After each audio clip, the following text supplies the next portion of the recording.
Prince Andrew has been offered an interim home. Think about those words carefully. Interim, temporary. A place to stay while his supposed permanent residence, Marsh Farm, is renovated. Here's why that's explosive. Charles gave Andrew a deadline. Easter 2025. Get out of Royal Lodge by Easter or face the consequences. The entire royal family drama has been built around this deadline. Andrew was supposed to move to Marsh Farm by April. That was the plan. That was the ultimatum. Except now we're learning that Marsh Farm isn't ready. Won't be ready by Easter. Might not be ready for months or even years. And Andrew is being offered temporary housing because the place he's supposed to move to is apparently uninhabitable. So here's the question nobody's asking loudly enough. Was this deadline always impossible? Did Charles know from the beginning that Marsh Farm couldn't be ready by Easter? Did he set Andrew up to fail as an additional layer of humiliation and punishment? Because think about what's happened here. Andrew has been forced to leave his home of 20 years. He's been publicly humiliated with eviction notices and cut off funding. He's been told he has to downsize to a much smaller property. And now, at the last minute, it turns out the property isn't even livable, so he needs interim housing like some kind of displaced person with nowhere to go. That's either spectacular incompetence by whoever's managing this transition, or it's deliberate.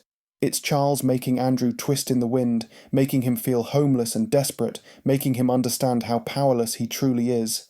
And the timing couldn't be worse for Andrew. His daughter Eugenie has reportedly cut him off financially and emotionally. His memoir plans are driven by pure financial desperation. Even his beloved teddy bears are under threat of confiscation. The man is on the brink, and now he's finding out he doesn't even have a real home to move into. Today, we're investigating the truth about Marsh Farm. We're looking at whether the Easter deadline was designed to fail from the start.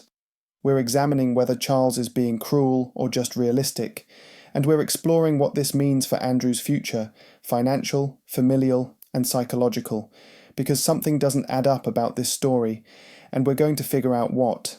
Let's get into it. The interim home offer. What's really happening?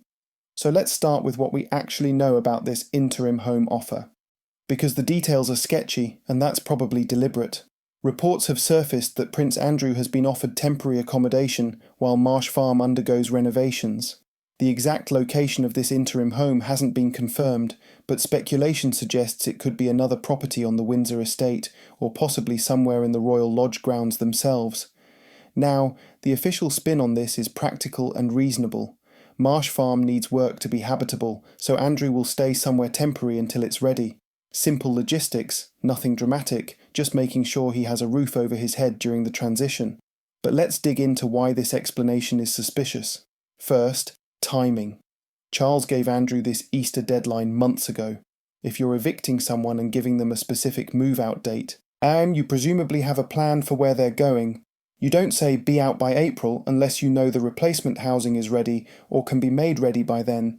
So either Charles and his advisors completely miscalculated how long Marsh Farm renovations would take, or they knew all along it wouldn't be ready and gave Andrew that deadline anyway. Both options are damning, but in different ways. If it's incompetence, if they genuinely thought Marsh Farm could be renovated by Easter and were wrong, that's embarrassing for the king and his team. It means they're mismanaging even basic logistics. It means they made a huge public issue out of this eviction without having their ducks in a row.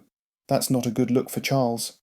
But if it's deliberate, if they knew Marsh Farm wouldn't be ready and gave the deadline anyway, that's actually more disturbing, because it means the deadline was never about practical housing logistics. It was about applying maximum pressure to Andrew, making him sweat, making him panic, making him feel like he was about to be homeless. Let's talk about what an interim home actually means in practical terms. This isn't a hotel room. This isn't temporary accommodation for a few days. If Marsh Farm needs serious renovations, we could be talking about Andrew staying in this interim home for months, possibly even a year or more. That's a long time to be in limbo. That's a long time to be living out of suitcases or with only partial belongings, or in a space that feels temporary and unsettled. For someone like Andrew, who has lived at Royal Lodge for 2 decades, who values stability and comfort, who is already psychologically fragile due to his scandals and isolation, this extended interim period could be devastating. And here's what nobody's saying clearly enough. There's a huge difference between choosing to renovate a property before moving in and being forced to accept an interim home because the property you're being evicted to isn't livable. The first is a normal voluntary process. The second is borderline inhumane, especially when you're being evicted from your home of 20 years. Sources close to Andrew say he's distressed by this development. Of course he is. He was already being forced out of Royal Lodge against his will. Now he's learning he doesn't even have a proper home to go to. He's essentially being made homeless by his own brother, with some vague promise of interim accommodation until whenever Marsh Farm might be ready. The power dynamic here is crucial. Andrew has no leverage. He can't refuse the eviction. He can't demand Charles make Marsh Farm ready before evicting him. He can't negotiate better terms. He just has to accept whatever Charles offers, whenever Charles offers it, under whatever conditions Charles sets. That's humiliating. That's emasculating. That's reducing a 64-year-old man who used to be a working royal, who used to have status and power, to essentially a charity case dependent on his brother's mercy. And the interim home offer makes it even worse because it's framed as generosity. Oh, don't worry, we'll find you somewhere temporary to stay. But it's only necessary because Charles created this problem in the first place by setting an unrealistic deadline for a property that isn't ready. There are also questions about what this interim home will actually be. If it's a small cottage on the estate, that's one thing. If it's like a gatehouse or staff quarters or some other obviously inferior accommodation, that's rubbing salt in the wound. Andrew is going from a 30-room mansion to, what? A 2-bedroom cottage. And that's just the interim solution. The whole thing reeks of either stunning incompetence or calculated cruelty. And honestly, given the history between Charles and Andrew, given how angry Charles is about the Epstein scandal and the damage to the monarchy, calculated cruelty seems more likely than incompetence. But we need to understand why Marsh Farm isn't ready, because that's the key question. Is it genuinely in terrible condition and nobody realised until recently? Or was this always known and the Easter deadline was given anyway? The Marsh Farm mystery, uninhabitable or just inconvenient? Let's talk about Marsh Farm itself, because the condition of this property is at the heart of everything. Is it genuinely uninhabitable, requiring extensive renovation before anyone can live there? Or is it just not up to Andrew's standards, and uninhabitable is an exaggeration? Marsh Farm is a Grade 2 listed property on the Windsor estate. It's significantly smaller than Royal Lodge. We're talking about a 5-bedroom house versus a 30-room mansion. But smaller doesn't mean uninhabitable. Plenty of people live very comfortably in 5-bedroom houses. So what's the actual problem with Marsh Farm? Why does it need such extensive renovations that Andrew can't move in by Easter? The official line is vague. Essential renovations. Bringing it up to standard. Making it suitable. But what does that actually mean? Let's consider the possibilities. Possibility 1. Structural issues. Marsh Farm might have genuine structural problems, roof damage, foundation issues, damp, electrical or plumbing systems that are outdated or dangerous. If that's the case, then yes, extensive work would be needed before anyone could safely live there. You can't move someone into a house with a leaking roof or dodgy wiring. But here's the thing, Windsor estate managers should have known about structural issues well before giving Andrew an Easter deadline. These aren't surprise problems that suddenly appeared. If Marsh Farm has been sitting empty or underused, someone should have inspected it before deciding it was suitable for Andrew. So if structural issues are preventing occupancy, it means either nobody bothered to properly assess the property before making eviction plans, or they knew about the issues and gave the deadline anyway. Both scenarios reflect badly on how this eviction is being managed. Possibility 2. Modernisation needs. Maybe Marsh Farm is technically habitable but extremely outdated. Think drafty windows, old heating system, dated kitchen and bathrooms, no proper internet or phone connectivity, that sort of thing.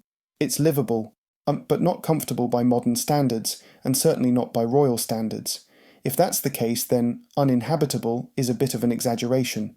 It's more like unpleasant or inconvenient. Andrew could probably move in and live there while renovations happen around him, but it would be uncomfortable, and given his current state of mind and his resistance to leaving Royal Lodge, forcing him to live in uncomfortable conditions would be additional punishment. This possibility actually makes sense from a strategic perspective. Charles can say, the property needs work, we're being responsible by doing renovations first, while actually the renovations are about comfort and preference rather than genuine habitability. It makes the eviction look more reasonable while still making Andrew suffer. Possibility. 3. Security concerns. Andrew, despite his fall from grace, still requires a certain level of security. Royal protection isn't cheap, and it requires specific infrastructure, secure perimeter, proper fencing, technology systems, possibly even modifications to the building itself. Maybe Marsh Farm isn't set up for this. Maybe the security assessment came back saying extensive work is needed before a royal can safely live there. That would be a legitimate reason for delay. But again, this should have been assessed before giving Andrew a deadline. Security requirements don't change suddenly. If Marsh Farm can't be secured properly, that should have been known from the beginning. Possibility 4. It's not actually that bad. Here's the cynical take. Maybe Marsh Farm is basically fine, and the extensive renovations are either unnecessary upgrades being done to Andrew's specifications, or they're a convenient excuse to extend the timeline and keep Andrew in limbo longer. If Andrew is making demands about how Marsh Farm should be renovated before he'll move in, then the delays are partially his fault. He's being difficult and perfectionist, and Charles is accommodating him while also making him look unreasonable. Alternatively, if the renovations are being deliberately stretched out, it's a power play. Keep Andrew uncertain, keep him dependent, keep him unable to settle or move on with his life. Maximum psychological pressure.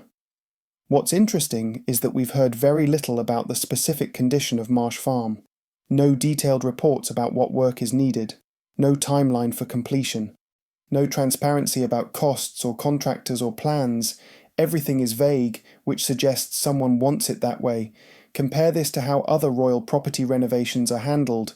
When William and Catherine moved into Adelaide Cottage, we heard about the renovations.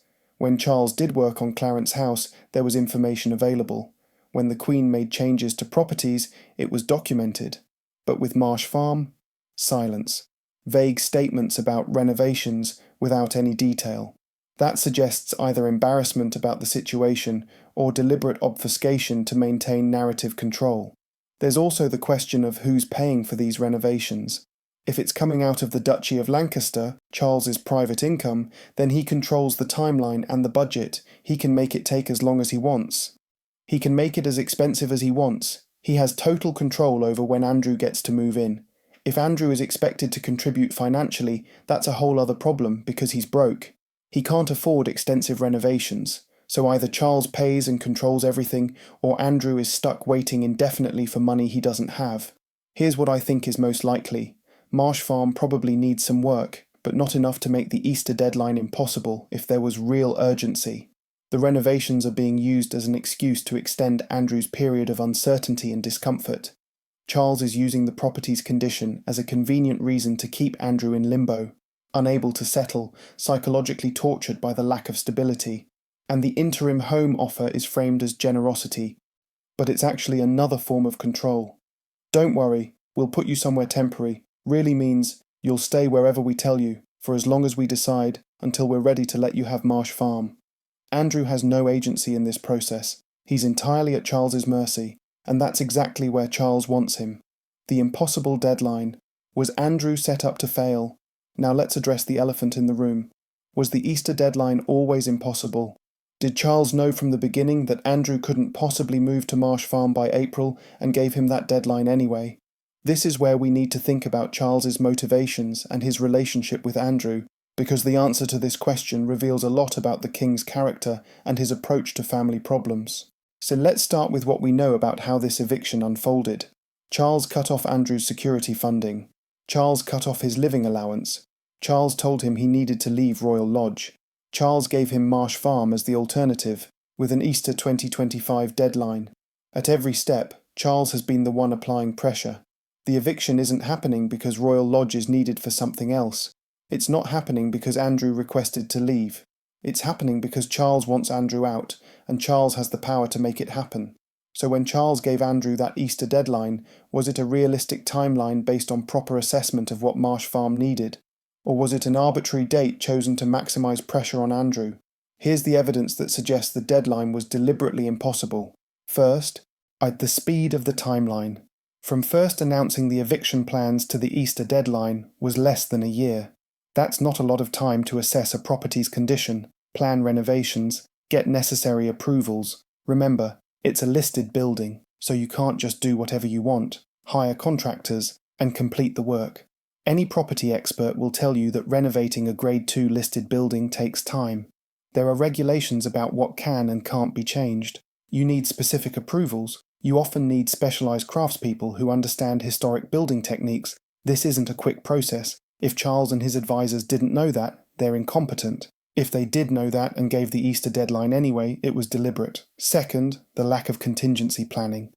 If you're evicting someone and genuinely care about making sure they have somewhere to live, you build in buffer time. You don't cut it so close that any unexpected delay means they're homeless. You give yourself margin for error. The fact that we're now scrambling for interim accommodation right before the deadline suggests there was no proper contingency planning, which means either catastrophic project management or this uncertainty was the point all along.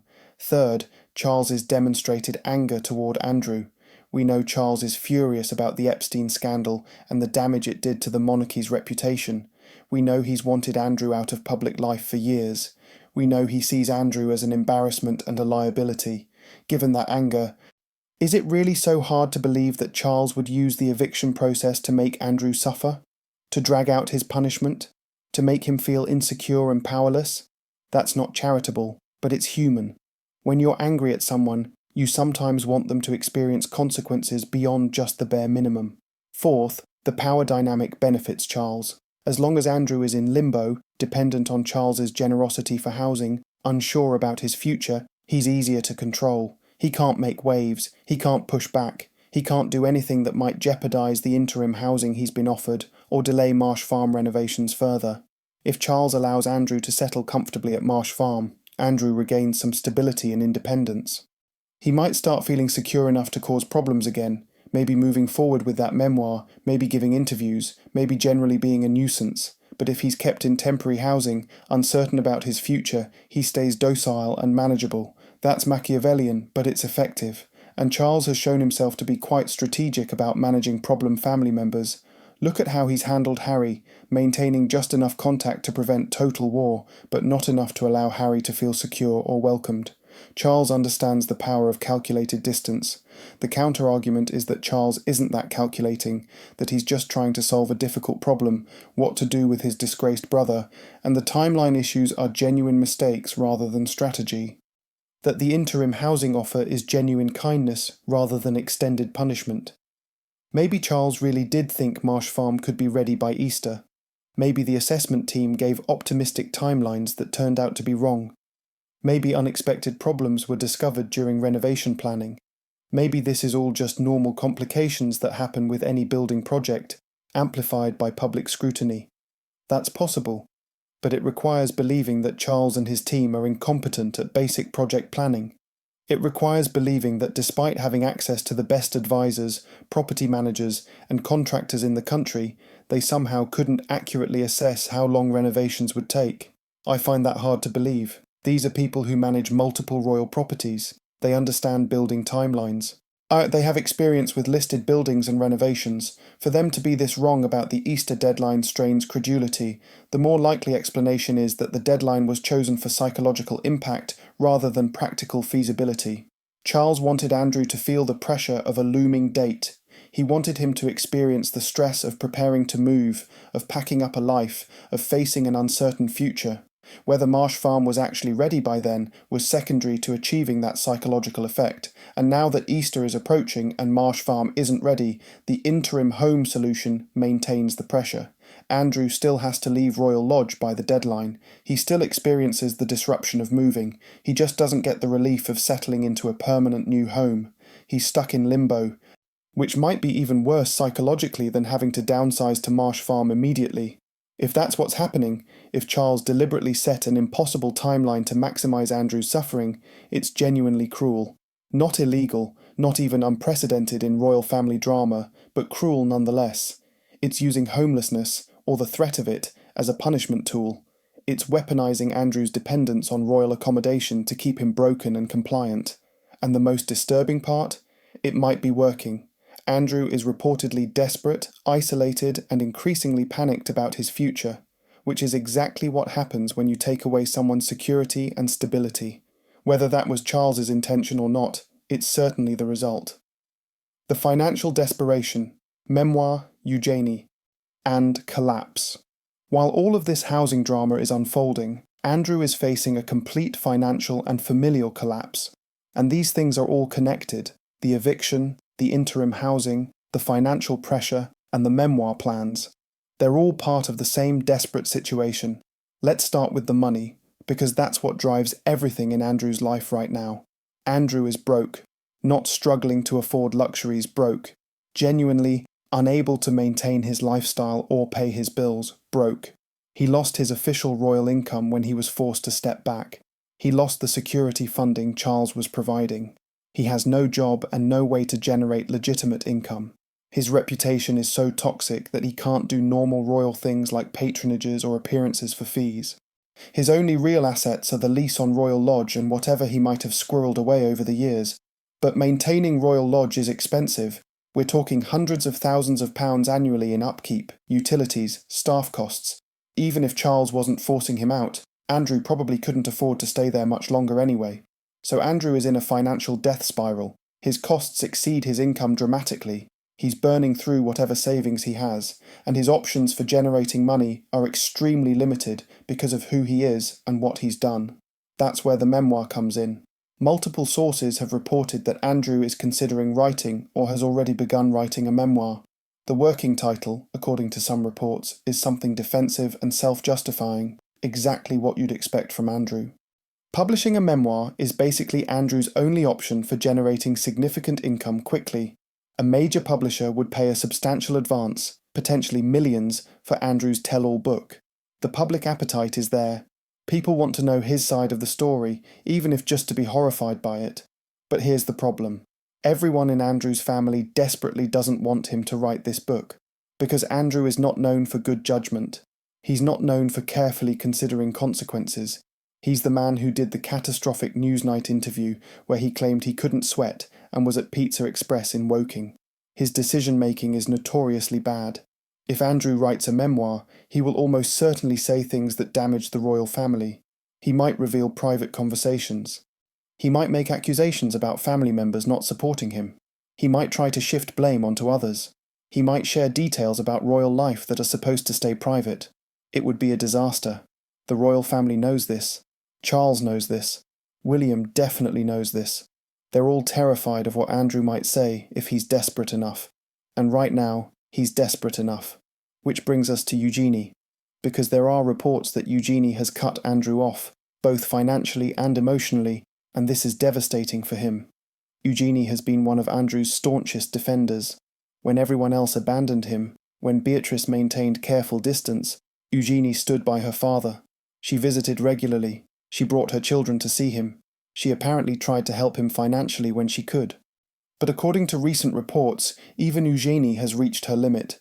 The reasons aren't entirely clear, but speculation suggests it's some combination of her husband Jack's family being uncomfortable with the association, concern about protecting her own children's reputation, and simply exhaustion from years of defending the indefensible. If Eugenie has really cut Andrew off, he's lost his last real family ally. Beatrice has been distant for a while. Sarah Ferguson is supportive but has her own financial problems and can't really help. Charles obviously isn't offering emotional or financial support beyond the minimum. William won't even speak to him. Andrew is completely isolated, and that isolation is pushing him toward increasingly desperate decisions, like the memoir. Here's how it all connects. The eviction from Royal Lodge, so the impossible Easter deadline, the uninhabitable Marsh Farm, the interim housing offer, all of this creates intense financial and psychological pressure on Andrew. He needs money to move. He needs money to set up a new home. He needs money to maintain whatever lifestyle he can salvage. He needs money to hire lawyers if he wants to fight any of this. He doesn't have that money, and he has no way to get it except the memoir. So Charles's eviction strategy might actually be creating the exact outcome Charles fears most. Andrew being so desperate that he writes the damaging tell-all book. It's a fascinating miscalculation if that's what's happening. Charles is applying financial pressure to punish and control Andrew, but maximum financial pressure creates maximum desperation, and desperate people make desperate choices, so like publishing books that reveal family secrets. Andrew has already shown he's willing to do shocking things when he feels cornered. The Newsnight interview happened because he thought he could defend himself and was catastrophically wrong. A memoir would be the same impulse. He thinks he can explain himself, vindicate himself, show people they're wrong about him. And he'd be catastrophically wrong again, but not before doing enormous damage. There's also the reported threat about his teddy bears, which sounds absurd but is actually psychologically significant. Andrew apparently has a collection of stuffed toys that are arranged on his bed in a specific way. Staff have instructions about exactly how they should be positioned. It's his security blanket, his comfort object. It's his way of maintaining control in a life that's spiralling out of his control. If Charles or whoever's managing this eviction is threatening to take away or not accommodate Andrew's teddy bear collection in the interim housing or at Marsh Farm, that's not just petty, it's psychologically cruel. You're taking away the last bit of comfort and routine from someone who's already broken, and this is what the interim housing situation does. It strips away Andrew's remaining dignity and stability. He's not just downsizing, he's becoming a dependent, a charity case, someone with no real home or security. That's devastating for anyone, but especially for someone with Andrew's ego and sense of entitlement. The financial desperation, the family abandonment, the housing instability, it's all combining to create a situation where Andrew might genuinely do something catastrophically stupid. The memoir is the obvious example, but there could be other desperate moves. Unauthorized interviews, legal action, public statements, something. And the tragic irony is that Charles's strategy of maximum pressure might be what triggers the very outcomes he's trying to prevent. If the goal is to keep Andrew quiet, broke, and dependent, maybe that works. But if Andrew snaps, if the pressure becomes too much, he could do damage that makes Harry's revelations look mild. Charles's dilemma: cruel punishment or necessary management. So we arrive at the central moral question of this entire situation. Is Charles being cruel to Andrew, or is he just managing an impossible situation as best he can? Because honestly, there are legitimate arguments on both sides, and the answer probably depends on your perspective and your values. Let's start with the case that Charles is being cruel. Andrew is Charles's brother. They grew up together. They shared the same bizarre royal childhood. They served together in the military. Whatever Andrew has done wrong, and he's done plenty, he's still family, and Charles is treating him like an enemy to be destroyed rather than a brother who needs help. The eviction from Royal Lodge was harsh but maybe justifiable, but the way it's being done, the impossible deadlines, the uninhabitable replacement housing, the interim accommodation like Andrew is some displaced refugee, feels unnecessarily brutal. It feels like Charles is enjoying Andrew's suffering, or at least not bothered by it. There are ways Charles could have handled this that would have been firm but compassionate. He could have given Andrew more time. He could have ensured Marsh Farm was actually ready before setting a move-out date. He could have provided genuine financial assistance rather than just cutting Andrew off and watching him spiral. He could have maintained some level of family relationship rather than complete coldness. Instead, Charles has chosen maximum pressure at every point. And yes, Andrew is disgraced and has done terrible things, but is this level of punishment really necessary? Or is Charles using the situation to settle old scores and assert dominance? Brothers don't always get along. Royal brothers especially have complicated relationships. There's always competition, resentment, jealousy. Charles and Andrew have apparently never been close. Andrew was supposedly the Queen's favourite, which Charles resented. Andrew got to have a military career while Charles was trapped in royal duties. There's a lifetime of sibling rivalry there. Is Charles using Andrew's disgrace as an excuse to finally put his younger brother firmly in his place? To make him suffer for all those years of being the favourite? To show Andrew who's really in charge now that Mummy isn't around to protect him? If that's what's happening, it's pretty ugly. It's using institutional power to pursue personal vendettas. It's letting old family resentments drive policy decisions that should be about what's best for the monarchy. The interim housing situation in particular feels cruel because it's so unnecessary. If Charles wanted Andrew out of Royal Lodge, so he could have simply waited until Marsh Farm was ready and then done a single move. Instead, he's forcing Andrew out by a deadline, making him move to temporary accommodation, then eventually move again to Marsh Farm. Why? The only reason to do it that way is to maximise disruption and discomfort for Andrew. That's not just removing a problem, it's inflicting punishment. And for Charles to be doing this to his own brother, using homelessness as a threat, using instability as a weapon, feels like it crosses a line from firm management into actual cruelty. But now, let's look at the other side, the case that Charles is actually being reasonable. Andrew isn't just some troubled family member who made mistakes. He's been credibly accused of sexually assaulting a minor. He paid millions to settle a civil lawsuit. He lied repeatedly in a disastrous interview. He's shown zero remorse, zero understanding of how his behaviour damaged the monarchy, zero willingness to take responsibility. Charles is the king now. He's responsible for the monarchy's reputation and survival. Every day Andrew lives in Royal Lodge, a 30-room mansion on Crown property. People rightfully ask, why are we paying for this disgraced prince to live in luxury? Why is he being protected and accommodated when he should be completely exiled from royal life? Charles has to answer those questions, and the only defensible answer is, we're moving him out, we're cutting him off, we're reducing his connection to royal resources and properties. Andrew is being evicted because he doesn't deserve to live in Royal Lodge anymore. It's that simple. As for the timeline and the interim housing, maybe that's genuinely not Charles's fault.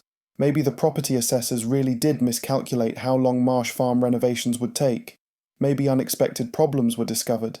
Maybe Charles is offering interim accommodation as a kindness rather than a cruelty. He could have just said, figure it out yourself, but instead he's making sure Andrew has somewhere to stay, and regarding the financial cut-off, maybe that's also necessary. Andrew was living on Charles's money for years after losing his official income. At some point that has to stop. Charles has his own children and grandchildren to support. He has a country to run. He has legitimate expenses. Why should he indefinitely fund his disgraced brother's lavish lifestyle? If Andrew is broke, that's Andrew's fault. He had decades to build a financial cushion. He had opportunities to work and earn money. He chose instead to live beyond his means and depend on family support. Now that support is being withdrawn, and he's facing the consequences of his choices. That's not cruelty, it's reality. As for the memoir threat, that's Andrew being Andrew, selfish, short-sighted, and willing to damage everyone else to protect himself. Charles can't control whether Andrew writes a book or not. All he can do is create circumstances where Andrew hopefully won't, while also protecting the institution Charles is responsible for. So which perspective is correct? Is Charles cruel or reasonable? Honestly, it's probably both. Charles likely has legitimate reasons for evicting Andrew and cutting him off financially. The monarchy can't be seen to be coddling someone who did what Andrew did. Public accountability matters, and Andrew needs to face real consequences. But Charles also seems to be pursuing this in a way that's harsher than strictly necessary. The timeline feels punitive. The lack of coordination around Marsh Farm's readiness feels like either incompetence or deliberate additional pressure. The coldness of the family relationship, Charles reportedly won't even speak to Andrew, goes beyond professional distance into personal rejection. So maybe Charles is doing the right thing, removing Andrew from royal privilege, but doing it in a cruel way, maximising Andrew's suffering in the process.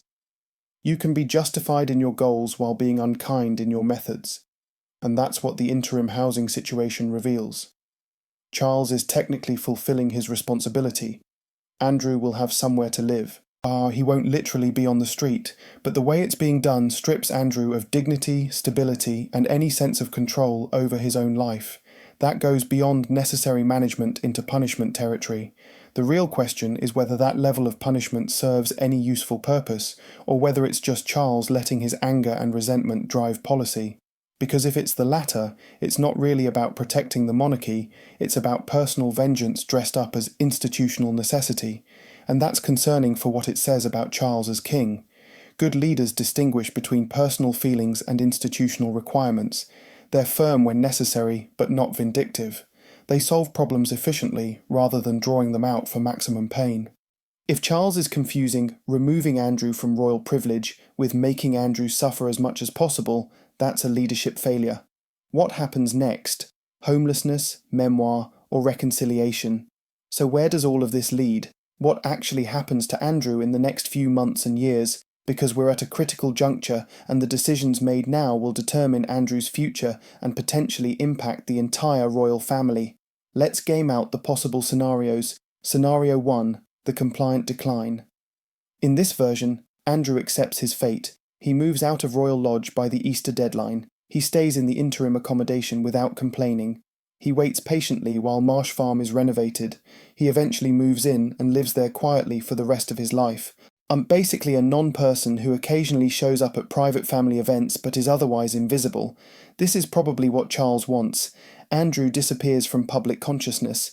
He stops being a problem. He doesn't write a memoir. He doesn't give interviews. He just fades away into obscure retirement, living off whatever minimal allowance Charles provides or whatever Sarah Ferguson can contribute. Is this realistic? Possibly, if Andrew is really as broken and isolated as reports suggest. If his spirit is genuinely crushed, if he has no more fight left in him, if he's just tired and scared and willing to accept whatever scraps the family throws him, then maybe he goes quietly. But Andrew has never been good at accepting diminished circumstances. His entire personality is built around entitlement and importance.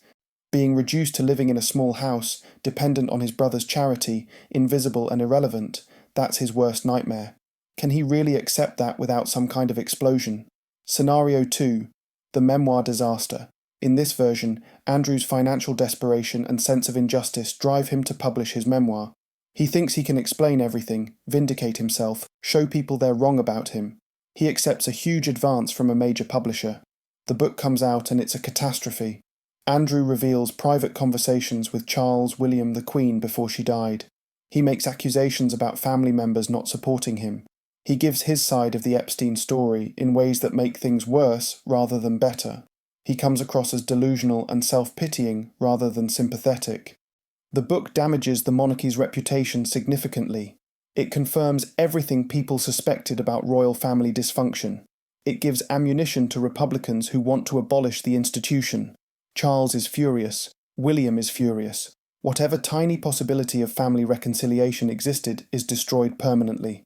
Andrew makes some money from the book but burns all remaining bridges. He ends up truly isolated, living at Marsh Farm, or wherever, with zero family contact, completely ostracised, having traded short-term financial relief for permanent exile. This scenario is entirely possible. Andrew has terrible judgment. When he feels cornered, he does spectacularly stupid things. The Newsnight interview proved that. A memoir would be the same mistake repeated at book length. Scenario 3. The permanent limbo. In this version, the current situation just continues indefinitely. Marsh Farm renovations drag on for months or years. Andrew stays in interim accommodation.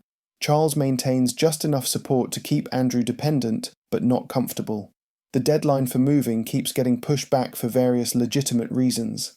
Andrew ends up stuck in perpetual temporary housing, unable to settle, unable to move forward, unable to do anything that might jeopardize his precarious situation. He doesn't write the memoir because he's terrified of losing the interim accommodation. He doesn't speak out because he's afraid Charles will cut him off completely. He's trapped in indefinite punishment. This is actually the most Machiavellian outcome for Charles. Andrew is neutralized but not given the mercy of a clean ending. He's kept in a state of permanent insecurity and dependence. Charles maintains total control without having to fully destroy his brother. Andrew exists in a kind of royal purgatory, not part of the family, but not fully excommunicated either. From a strategic perspective, this might be Charles's ideal outcome. Andrew is too scared to make trouble, but also too broken to have any power or influence. He's a cautionary tale rather than an active threat. And Charles gets to feel righteous about providing for his brother while actually maintaining a punishment regime. Scenario 4. The unlikely reconciliation. In this version, and I admit it seems far-fetched, Charles has a moment of compassion or strategic recalculation. He realises that destroying Andrew completely doesn't actually benefit the monarchy. He decides that a controlled reconciliation with clear boundaries and expectations is better than permanent civil war within the family. Charles ensures Marsh Farm is properly renovated. He provides Andrew with a modest but adequate allowance. He makes it clear that Andrew will never return to public royal duties but can have a dignified private retirement. In exchange, Andrew agrees to no memoir, no interviews, no public controversies.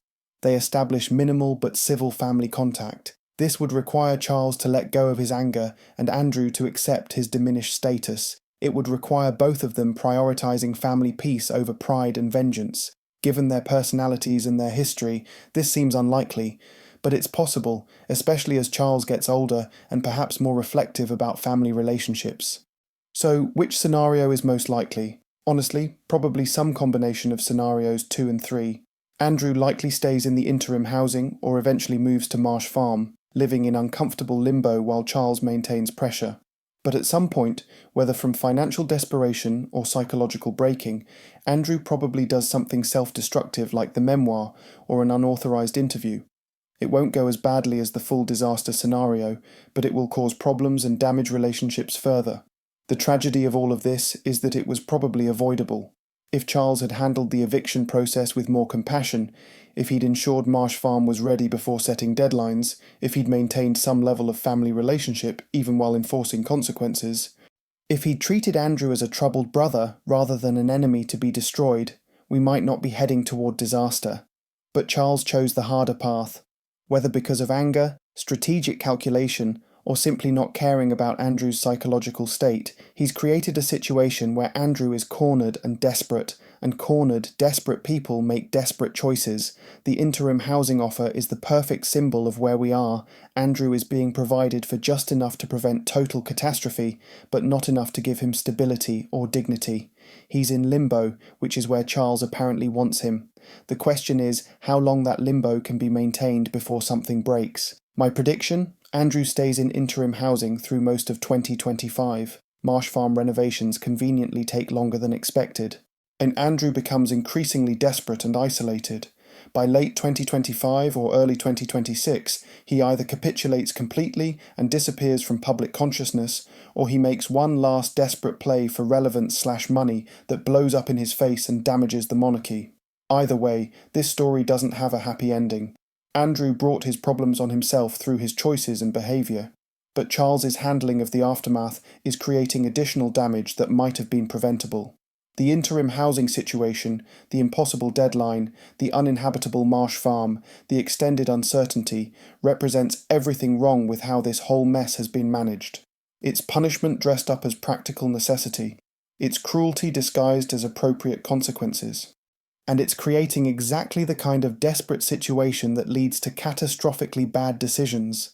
Nobody wins here. Not Andrew, not Charles, not the monarchy. The question isn't whether Andrew deserves his fate. He probably does. The question is whether the way it's being inflicted serves any useful purpose, or whether it's just a family destroying itself in slow motion while the public watches in horrified fascination. Based on the interim housing situation and the impossible Easter deadline, I think we know the answer. This isn't about solving a problem efficiently, it's about making Andrew suffer. And while that might feel justified given what he's done, it's also creating conditions for even worse outcomes down the line. The interim home isn't a temporary solution on the way to resolution.